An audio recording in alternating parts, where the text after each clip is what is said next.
Bonjour à tous. Alors aujourd'hui, je vais répondre à une question qui consiste à savoir est-ce qu'il est judicieux de choisir son sujet de mémoire en lien avec une entreprise dans laquelle on est.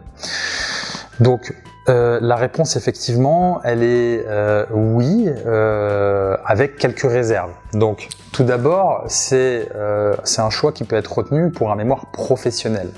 Si on est dans une entreprise, on sera vraiment sur une orientation professionnelle.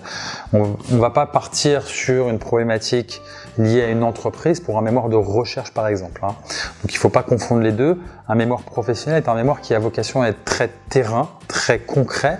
Donc le fait de spécialiser en quelque sorte la problématique de notre mémoire sur une structure, sur une entreprise, c'est quelque chose qui est absolument récurrent, acceptable, pourvu que ça aboutisse sur une véritable valeur ajoutée qu'on puisse apporter à l'entreprise et qui peut éventuellement être extrapolée auprès d'autres entreprises par la suite de par les conclusions qu'on apportera dans le cadre de notre mémoire. Des problèmes qu'on a constatés au sein de l'entreprise peuvent être décontextualisés et problématisés. Décontextualisés, c'est-à-dire, ça rejoint un peu l'idée évoquée précédemment, c'est-à-dire qu'on peut extrapoler après à d'autres entreprises qui se retrouvaient dans la même situation.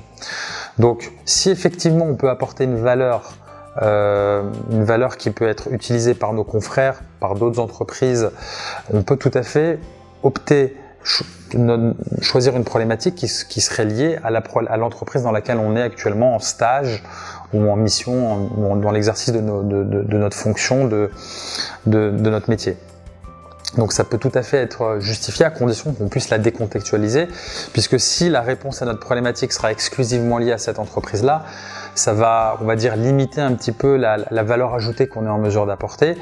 A contrario, un mémoire qui va vraiment apporter des clés aux professionnels, y compris dans des entreprises analogues, sera plus valorisé et y aura, on va dire, un intérêt plus important et ça sera valorisé au niveau de la note. En général, effectivement, quand on part sur une problématique qui a trait à une entreprise dans laquelle on va aboutir sur une méthodologie de la partie empirique qui s'appelle l'étude de cas.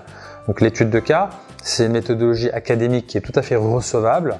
En général, sur des mémoires professionnelles, c'est une méthodologie qui est différente des questionnaires et des entretiens, et c'est une méthodologie qui est tout à fait acceptable, pourvu effectivement qu'elle nous permette d'extraire des informations intéressantes pour nos confrères et des entreprises analogues. Ce que je vous invite à faire effectivement, c'est à vérifier que votre établissement, votre école accepte ce type de méthodologie, puisque au sein de votre cahier des charges, vous avez peut-être des consignes, des dispositions qui vous permettent ou ne vous permettent pas d'opter pour ce type de méthodologie.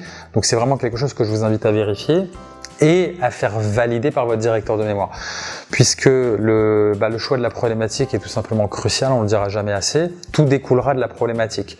Autant faire une erreur sur un point, on va dire, anecdotique sera moins important, autant un choix sur les fondamentaux même de votre mémoire, à savoir le choix de la problématique, sera déterminant pour la validation, la réussite de votre mémoire ou le rejet de votre mémoire. Donc je vous invite vraiment à faire valider la problématique par votre directeur de mémoire lorsque vous la choisissez, ce qui vous sécurisera et vous permettra de partir dans la bonne direction. Voilà, j'espère que cette vidéo vous aidera à partir sur la bonne problématique pour votre mémoire et je vous souhaite bon courage pour cette rédaction.